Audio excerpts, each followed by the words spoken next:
and I'm going to tell you why BC's recruiting is actually in decent shape.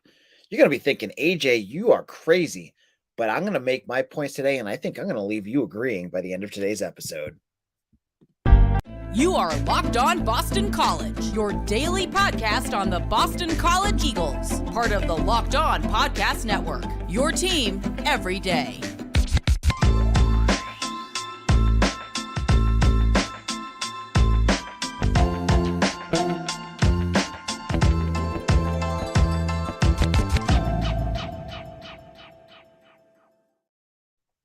Hello and welcome. This is Locked On BC. I'm your host, AJ Black, publisher of 247's Eagle Insider. Hope you all are doing well today. I'm going to talk about recruiting. I'm going to give you all the details on why I think BC is behind the ball right now in recruiting, but they're going to catch up. So let's dive in. So right now, Boston College has one commitment for the class of 24, Christian Zamora of Everett, Massachusetts. And you're thinking to yourself, man, AJ, right? Like around this time every year, BC's at like 7 or 8. They've got some momentum going. It doesn't feel that way. And to that, I wholeheartedly agree. BC is behind the eight. I don't want to say behind the eight ball, but if they're doing a race, they're a couple meters behind the leader. They're not doing well. They're not at the level, in terms of commitments at least, of where they have normally been under Jeff Hafley. If you followed Jeff Hafley's recruiting classes, 21 and 22, because 2020 doesn't count, he usually has about 7 or 8 guys at this point. But after a 3-9 season, after you struggled and you showed like, okay, that you're thinking that this could be a red, a hot seat year for the coach, you're thinking to yourself, okay, these recruits are not going to come. They're not going to be there. And I think that's why you haven't seen those like flash commitments, like the guys that get offered and then 24 hours later they've committed, or the guys that took some unofficial visits in the spring and they're like, oh, I got to go to BC. Those guys have not come yet. And that's a change. That's a difference from years past. But what I'm telling you is, even after going 3-9, even with the hot seat talk, I still feel like there's a buzz around BC recruiting, and I'm going to explain why. June for BC is going to be their official visit month. Many schools, you might see Northwestern or USC, they've already started their official visits. It's all based off of a calendar that they create where they can have a certain amount of weekends that they can host official visitors. BC is using the first 4 weekends in June. And I have been on Eagle Insider posting like crazy about the guys that are coming. I get the names, the kids tell me, the coaching staffs tell me, and I put them up. And I want to tell you, even though they haven't committed yet, I feel like there's a lot of really good names coming to BC. And I think BC has done an excellent job of targeting some players that have started to blow up. And here's my hypothesis right now. What is the metric that most fans use when they're evaluating a recruiting class? There's actually 2. I'll give you 2. The big one that I think BC fans go for is 4 stars. How many 4 stars does BC have coming into this class? Last year, there was 0. There were none. And I think people worried about that because after the year before, when you had Sione Hala, Drew Kendall, and years before, when you've had other guys come in, you were hoping that Jeff Hafley would get that buzz. The second factor that people put into play is the level of offers that a player has. Like, is a player getting recruited by peer schools? Are the players getting ACC offers or Big Ten offers? Or are they just flooded with power, group of 5 schools and you're the one Power 5 school? And so when I look at what BC has, what they have coming on campus, both of those metrics check boxes for me. I see guys that are 4 stars, and I see guys that have big time offers. Now, to be fair, the one metric I haven't seen a ton of are guys with blue chip offers. I don't really use that as a metric for BC because I just don't feel like that is what they go for. But that being said, guys like CJ Burton, AJ Dillon, Sione Hala, CJ Burton, these guys all had big Power 5 offers, like top notch, like Florida, USC, Michigan. I don't see a ton of those guys, but I see a lot of guys with Virginia Tech, West Virginia, Pitt, Syracuse, Michigan State, Purdue. I see a lot of guys with, and even some of the West Coast schools, like we'll see with one of our guys that we're going to talk about next. I see the offers coming in for those guys. So I think if I was checking my boxes, we have 4 stars, and we're going to get into that in just a moment. And we have guys with big offers. And as I just said, in a moment, I want to get into the 4-star discussion because BC has a bunch of them coming on campus in June. And I'll explain to you why I feel like BC might be in good shape to at least land 1 or 2 of them. We'll get into that in just a moment. But before I do that, if you have not tried out the Bird Dog shorts, let me tell you, folks, you are missing out. They're comfortable, they fit well, they're versatile, they do everything. The beginning of this summer, I was in need of new shorts. Look at, Mrs. Black was telling me, you got to cut out the cargo shorts. You're a dad now. The cargo shorts, those are for college kids or younger kids, and they look like crap. Go get some new shorts. And I was looking around. I was looking at some of the bigger, box retail stores. I was like, nothing really is catching my fancy. But Bird Dogs came around. I got a couple of pairs for them. And folks, these shorts are game changers. They give me the freedom to wear one pair when I'm working out, if I'm playing golf, hanging out with friends, going on a hike. They do everything. Like I can go away. I'm going to go away for the weekend in New Hampshire. I got 2 pairs of Bird Dog shorts and 1 other pair of pants. I am good. I don't even need to worry about if I'm going out to dinner, if I'm going out to do something physical. It doesn't matter. They do everything. And I need you to go out to Bird Dogs and check them out. So go to birddogs.com/lockedoncollege. And when you enter promo code LockedOnCollege, they're going to throw in a free custom Bird Dogs Yeti style tumbler with every order. So make sure to head over to Bird Dogs and you're going to love the way it feels. This is Locked On BC. I am your host, AJ Black. And E Moneybags in our comment section says 4-star recruitment is promising. And I'm going to tell you right now, other than like 2 or 3 positions, BC has a 4-star recruit coming on campus at most positions. And here's what I'm talking about, right? Running back. Just on Thursday, DeJuan Williams of St. Francis Academy announced his top 8. And one of those schools is Boston College. This is a 4-star running back, top 220, who runs apparently a 4.3 or 4.4 40. He's got a Final Four 8 that includes Oregon, Syracuse, Maryland. He's got a bunch of schools on there, but BC's on there as well. So there's your 4-star there. I've been told he has not announced an official visit to BC, but here's a scoop for you from Eagle Insider. I've heard that he could be heading to BC over the summer. So he could be getting an official visit after the June sessions. There's your 4-star. You want to one at running back? You got it. I also want to tell you about a wide receiver from Texas that most folks were like, probably saw his name pop up and went, meh, whatever. His name's Tyson Turner, and he is from Bryan, I can barely read, Bryan, Texas. 3 days ago, this dude announced that he was taking an official visit to BC. He did not have a ranking on 247. Now they put together his composite. He's a 4-star. His regular rating is a 3-star.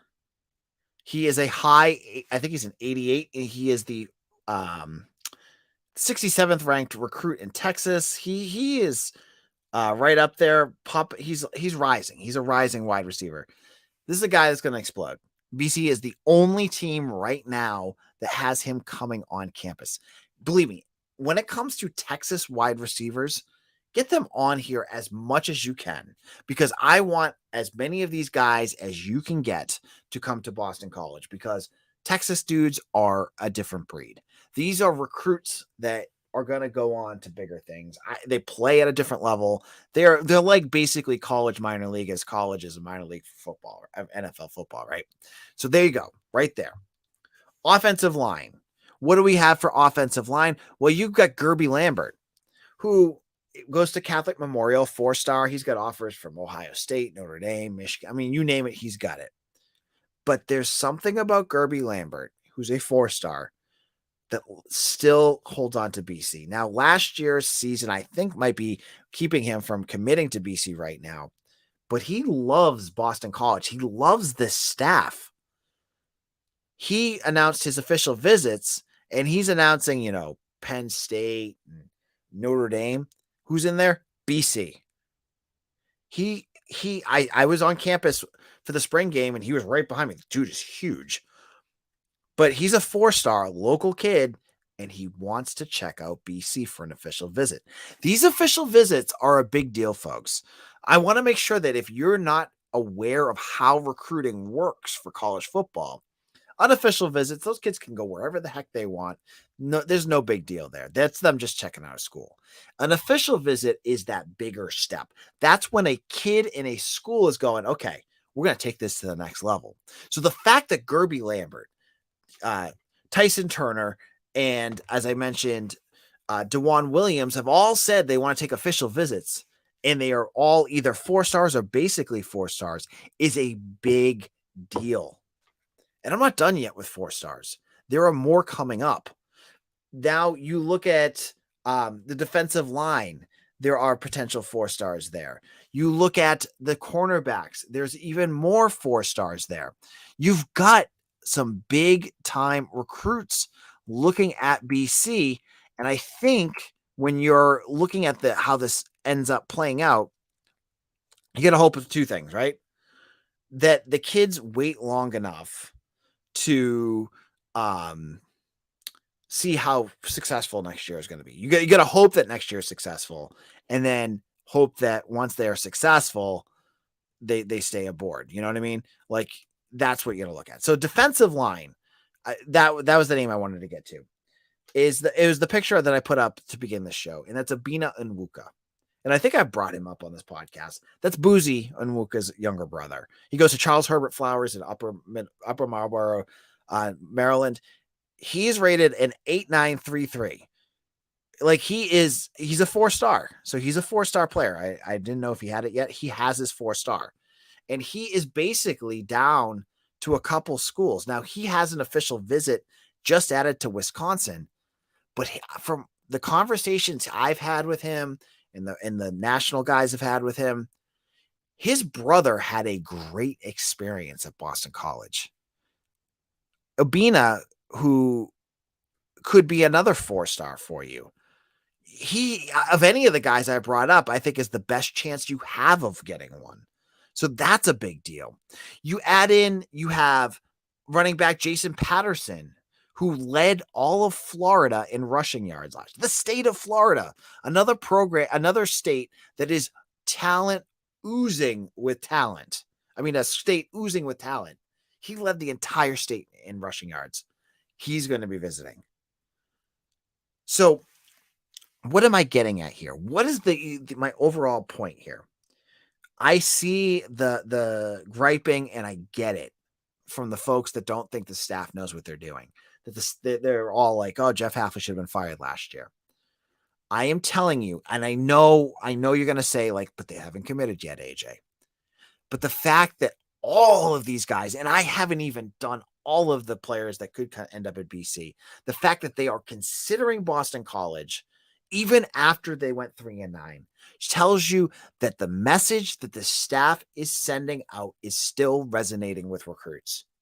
The fact that this staff, that Jeff Hafley, that Azar Abdul-Rahim, Steve Shimko, whoever it is, are able to go out and recruit kids that are at a high level to come to BC, to come check out the program, to use their official visits, to come multiple times. Kirby Lambert, who I've mentioned as a top 100, he's been on campus. I know he's from Catholic Memorial, but like a half dozen times.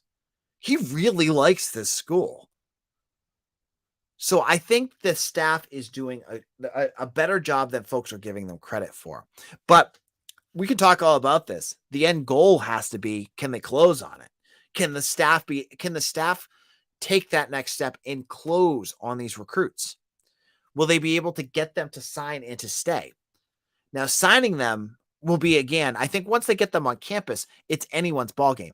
The staff has done an excellent job of getting past the 3-9 nonsense, because believe me, there's plenty of recruits that BC's offered that have heard the 3-9 and went, oh, I'm going elsewhere. I'm not even going to look at this program. And I can tell you some names, but I'm not going to get into them right now. The guys that are still around have heard that. They've heard the negative recruiting, but they're still interested. Once you get them on campus, BC and Jeff Hafley can do their magic. And I think they still have a lot of that. But at the end of the day, even if BC lands these recruits, which some of them I think they will, they still have to win in September of this year, in October and November. They have to have a good year. If BC puts together a poor year, two things could happen. If they have a poor year and BC just, the administration just continues doing what they're doing, Jeff Hafley could skate and just go into next year basically as another, lame duck head coach. Or he's fired and all these recruits are just going to go everywhere. So the end game has to be that you have to be able to execute on the recruiting trail, but also on the field. If that happens, I think this recruiting class will be okay. Do you disagree with me? Hit me up in the comment sections. I'd love to hear what you guys have to say about this. So in a moment, get away from football for a second. It's a big weekend for BC sports. Two major programs are going to have big time games this weekend. I'm going to explain what's happening, and we'll get into all of that in just a moment. This is Locked On BC, AJ Black. Let's get into some women's lacrosse for a moment before we get into more. Now, BC is going to play Syracuse this weekend, and this is on the for the winner, they go to the national championship game. Now, I believe Syracuse went 1-1 against Syracuse this year. No, BC's going for a 4th straight win against Syracuse. They're going for their 13th straight win. They're in North Carolina. This is a big game for BC. Syracuse is obviously very good. BC needs to just do what they got to do, and they can go to the national championship where they'll face probably Northwestern for the national championship if they win. But that game is on Friday. If you're looking to find out more, check out BC Eagles. The game will be on ESPNU at 5:30. Yeah, it's in Cary, North Carolina. Excuse me. The other game this weekend is on Friday as well, and it's an 11 o'clock start. So if you're looking for a Friday full of BC sports, man, the sports gods have got you covered, because at 11, BC baseball is looking to get to the next round and hopefully get to the ACC championship by playing Clemson, who I believe also has 13 straight wins in a row. So it's going to be a major battle here this weekend. If they can beat Clemson, I'm telling you, folks, this could be a big. You would then play UNC, who BC swept, and then you'd play the winner of Wake Forest and I don't know the winner of NC State, and I forget who else they're playing. But if BC can get past Clemson, they're getting into anything can happen mode. And with this team, the way that they're playing, the way that they're resilient, the way that they come back and win these games, anything could happen. So I'm very interested in both of these games, I got to tell you. and they have announced that Chris Flynn is going to start against Austin Gordon. Chris Flynn is 6-2. He did not beat Clemson the last time they played. But if he struggles, you could always go with John West, who did beat them. So I expect that they probably will have a shorter bullpen in this game, but we'll have to wait and see. That game's on 11 o'clock, and that game is on ACC Network. So hopefully you can check that out. Well, this is it for this week. We'll be back on Tuesday. It's Memorial Day weekend. I'm taking Monday off. I'm going to be away with my family, enjoying the nice weather. It's going to be gorgeous out. I hope you are too. But while you're at it, follow me on Twitter at AJBlack247. I've said it all along. If you enjoyed my recruiting insight, become a member on Eagle Insider. Just join us over, or even just join the message board. Come over there and chat with us. If you're one of those commenters right now, it's free to comment. So just come over to Eagle Insider, comment with the group there. There's a ton of BC fans. I'd love for you guys to join as well. Just go over to Eagle Insider, sign up, decide if you want to become an insider or just join the boards. I think you'll love both. And subscribe to our podcast. And for the everydayers out there that have listened to us every single day, I love each and every single one of you. Thank you so much. We'll see you again on Tuesday for another show. Take care, everyone.